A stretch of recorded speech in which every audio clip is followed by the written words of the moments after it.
सर्वाला माझा मानाचा जय महाराज। मित्रांनो, काल आपण पाहिलेला आहे माजी मंत्री उबाटा पक्षाचे उमेदवार या ठिकाणी दिलीपरावजी सोपल साहेब यांनी पत्रकार परिषद अति तातडीची घेतली। यापूर्वी अनेक लोकांवर त्यांच्या समाजाच्या लोकांवर कारवाई झाल्या, परंतु त्यांना कधी अति तातडीची पत्रकार परिषद घ्यावी लागली नाही। परंतु कालची पत्रकार परिषद पाहिल्यानंतर मला या ठिकाणी या थोर व्यक्तिमत्वाची कीव आली। ही व्यक्ती मी म्हणतो त्या पद्धतीनं कुणाचीही नाही, समाजाची नाही, जनतेची नाही आणि जवळच्या कार्यकर्त्याची सुद्धा नाही आहे। मित्रांनो, या ठिकाणी काल ज्या वेळेला पत्रकार परिषदेमध्ये जे व्यक्तिमत्व बसली होती, एक माननीय जाधव ॲडव्होकेट होते, अत्यंत चांगलं व्यक्तिमत्व आहे।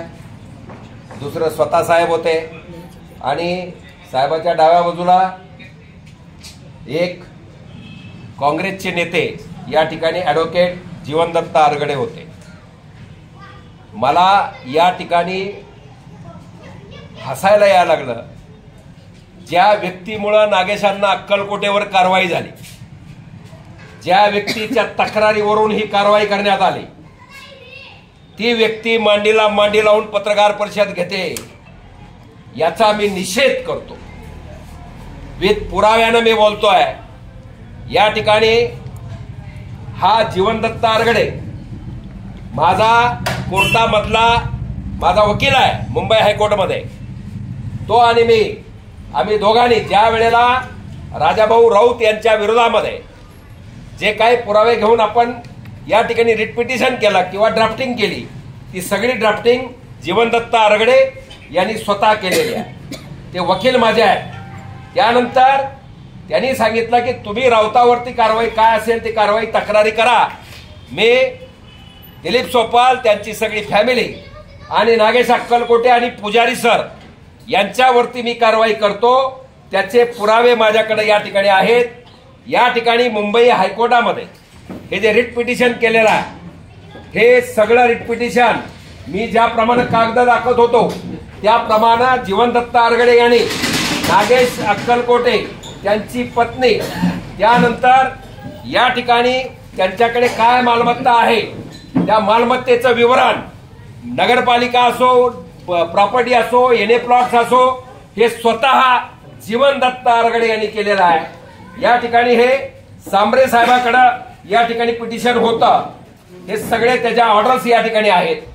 हे जीवनदत्त आरगडे यांनी रिट पिटिशन केलेलं, पुढं त्याचप्रमाणे त्याने ईडीकडे केलं, सीबीआयकडे केलं, प्रत्येक विभागाकडे नागेशांना अक्कलकोटे त्यांची फॅमिली, पत्नी, त्याचप्रमाणे आत्ताचे माजी आमदार दिलीप सोपाल त्यांच्या घरची सगळी फॅमिली यांच्या विरोधामध्ये यांना संपूर्ण एजन्सी ज्या आहेत, मग त्यामध्ये काल ज्यांनी चौकशी करून कारवाई केली त्याप्रमाणे या ठिकाणी जीवन आरगडे याच्या तक्रारी त्या ठिकाणी दाखल आहे।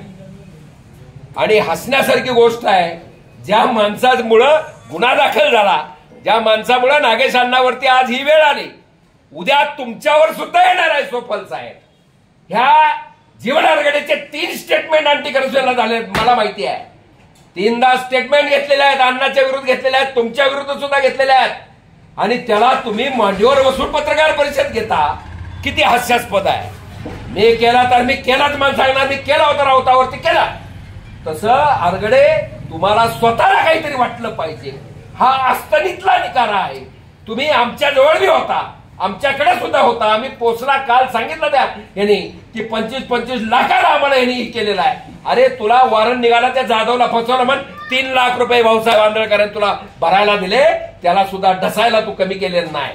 आणि यामध्ये मला आश्चर्य एवढं वाटतंय की जी व्यक्ती जो फिर्यादी थोडक्यात मूळ असतो, यामध्ये प्रॉब्लेम असा आहे सोपाल साहेब, या ठिकाणची जी इन्क्वायरी असते, अँटी करप्शनला इन्क्वायरीला पत्र आज दिलेलं नाही। तुम्ही जे म्हणता की आता निवडणूक आहे, निवडणुकीच्या तोंडावरती माझा मेन कोण कलाकार आहे, माझ्या कार्यकर्त्यावरती जाणून बुजून या ठिकाणी कारवाई केली, झाला अर्थ खोटा आहे. कारण कारवाई सुरू कधी झालेली आहे, या ठिकाणी पत्र आहे अँटी करप्शनचा, पुण्याच्या सोलापूरच्या अँटी करप्शनचं 19/4/2014 एप्रिल महिन्यातलं पत्र सगळ्या सराफ असोसिएशनला, महसूलला, तहसीलदारला, नगरपालिकेला नागेश अण्णांच्या बाबतीतली जी प्रॉपर्टी आहे त्याच्याबद्दलची जी चौकशी आहे ती कधी सुरू झाली आहे? एप्रिल महिन्यामधलं हे पत्र सोलापूरचं आहे. सोलापूरला पत्र आलंय कुठून? पुण्यावरून. आणि पुण्याला पत्र कुठनं आलेलं आहे? ते मुंबई डीजी अँटी करप्शन वरून. हे जे कारवाई आहे ते या ठिकाणी आरगडे साहेबांनी जे काय कारवाई करायचा काय म्हणतात तक्रारी केल्या त्याच्यावरून या ठिकाणी ही कारवाई झाली. आता मी पोलीस खात्यामध्ये होतो, मीही या कारवाईला सामोरं गेलेलो आहे. मी कुणामुळे माझ्यावर अँटी करप्शन झालं, माझ्या कुटुंबाला कुणी आरोपी केलं? सोपल साहेब, हे पाप तुमचं आहे, हे पाप तुमचं आहे. आर पाटील असताना तुम्ही माझ्या आंधळकरावर कारवाई करायला लावली. त्या आधीचं उदाहरण सांगतो. तुम्ही लिंगायत समाजाचे सुद्धा नाही आहे, समाजद्रोही आहात. कारण 85 साली पहिल्यांदा निवडून आल्यानंतर तुम्ही 40,000ची ठेव इथं काय त्या बँकेमध्ये होती नगरपालिकेची, त्याचे व्याजासहित 25 लाख रुपये प्रभाताई झाडबुके या माझ्या महिला आईला, माझ्या बहिणीला, माझ्या या ठिकाणी किती तो वसूल करण्याकरता त्रास दिला. सगळ्या जगाने त्याच्यात तिथं भाड्यानं राहिल्यासारखा पोट भाडे करू तू होता आणि त्यांच्या मागे तू त्यावेळेला लागला. हे उदाहरण बार्शीकर विसरलेलं नाही, मतदार विसरलेलं नाही. आता तुझ्याच पायाखाली वाळू घसरल्यामुळं त्या राऊतावरती कशाला आरोप करतो? राऊताने ह्यामध्ये काय केलेलं आहे? आमदाराचा काळे मात्र संबंध या आत्ताच्या केसमध्ये नाही आहे. कारण तुझ्या शेजारीच बसणारा जीवन आरगडे याची तक्रार आहे, रेकॉर्डवर आहे, कोर्टामध्ये आहे. हे विड्रॉल केलं